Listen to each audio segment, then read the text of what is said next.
Hello there, my name is Anna. I'm a digital fantasy artist, and today I'm going to talk about can you really actually make it as a self taught artist? This video is based on my own experience and the experience of other artists that I have a really close relationship with. And I just wanted to say a disclaimer, I'm trying new techniques with my YouTube channel, so if you like this video, please subscribe. I am trying to make videos without timestamps, without linking cards, and without music, so I can actually be a paint with me and chat with me speed paint channel. So if you like it, please tell me down below in the comments. And without further ado, let's get into the video. So I think the first thing that we need to talk about is, do you need art school? And my answer is no. I was actually going to go to an art school. If you scroll down on my YouTube channel, you're going to see that I got accepted for OCAD on Canada, even though I am Brazilian, and that is the reason why I didn't go.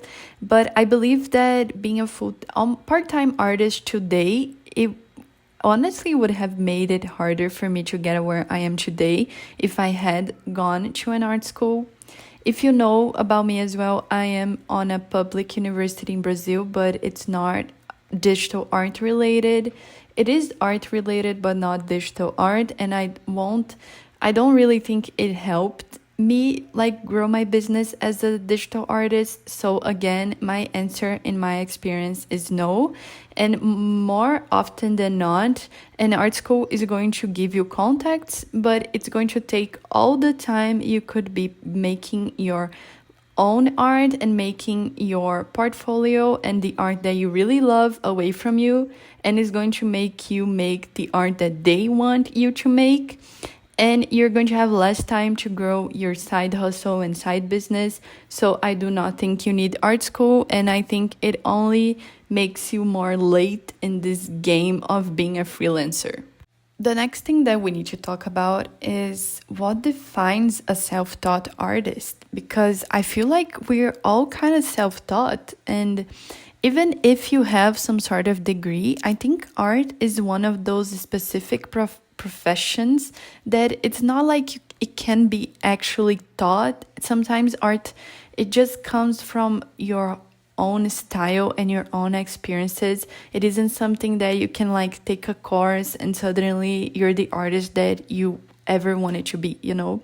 You can of course learn from other artists and watch their videos and pay their patrons, but then you're going to become a copy of them and not actually your art. So I feel like everyone is self-taught until a certain point, and mostly freelancers are basically self-taught, and most of them don't go to art school. And even the ones that go to art school either drop out or they don't really find their styles in art school.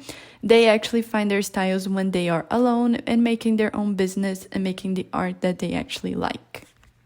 So what do you need to make it as an artist? I feel like, of course, you have all the financial problems and exterior factors that comes with being an artist. So I think you need to have first time to paint, even if it's only 1 hour a day, 2 hours a day, or only on the weekends. You need to make time to paint to actually make it as a self-taught artist. If you don't have time, or if you're not willing to make time, then this is not really going anywhere. Of course, everyone has different conditions, but you really need to sit down and paint, even if you only have 30 minutes to make it as a self-taught artist. Of course, as freelancers, it's easy to feel alone and be consumed by self-doubts. I have lots of videos on my channel that help with those feelings, but you really need to push through it. I feel like one of the best things to really make it as a self-taught artist is to be really determined on yourself and have a good relationship with yourself when you sit down and really decide that you want to pursue this and you want to get better at art. You really need to be really, really determined, because you are going to have many fears, especially financial fears. You're going to think about if you're ever going to make money, if you're ever going to be successful at this, if it's worth all the time and all the content creation you're going to have to make, because unfortunately we do need to be on social media and we do need to be posting every day in today's age. So being able to deal with these fears and still be active in mostly all social medias is really important to make it as a self-taught artist. Something else that it's really important is being able to achieve a style that you like and that people might want to buy from you. And if it really depends, like, do you want to live off commissions? Because people need to use your art for something. What is your art going to be used for? And if you don't want to live off from commissions, are you going to open a Patreon? Like, why are people going to sub to your Patreon? Or why are people going to sub to your art channel? You need to have a plan, but you need to remember that if you want to make it as a self-taught artist, you can't only be making art for yourself. There needs to be something else for other people. Like, you need, for you to get to a point where you make whatever you want and people still love it, you need to be much more famous, so start with something that is good for both parties, and eventually if you really make it big, you can literally paint whatever you want on your Patreon and people are still going to sub because they love your work, doesn't matter whatever you do. But to make it as a self-taught artist, you gotta be really disciplined and really organized with yourself. Like, I feel like if you need to be in a work environment where there's a lot of people pressuring you to work, maybe being a self-taught artist is not for you, because you really need to be your own boss. And this comes with deciding a business plan and how you want to make money. So as I said, how are you going to make money? What is your financial plan? Are you going to work part-time while you're pursuing an art career? Like, it's really important for you to think that. And obviously, being self-taught means that you are going to be alone for a period of time and probably not going to make any money for a period of time. So how are you going to deal with that? And I still have a goal to work on game development.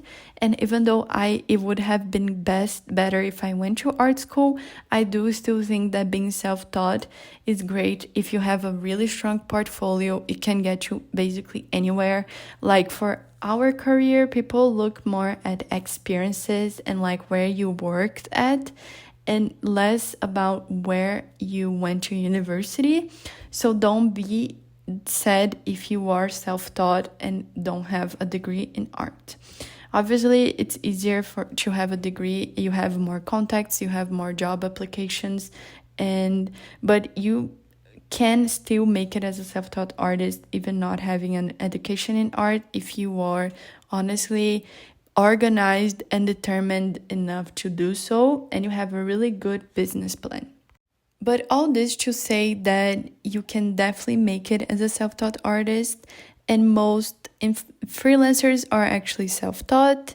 So don't be discouraged if you think you needed more than what you can manage right now. And you just need time to build your skills, your business, and your social media presence.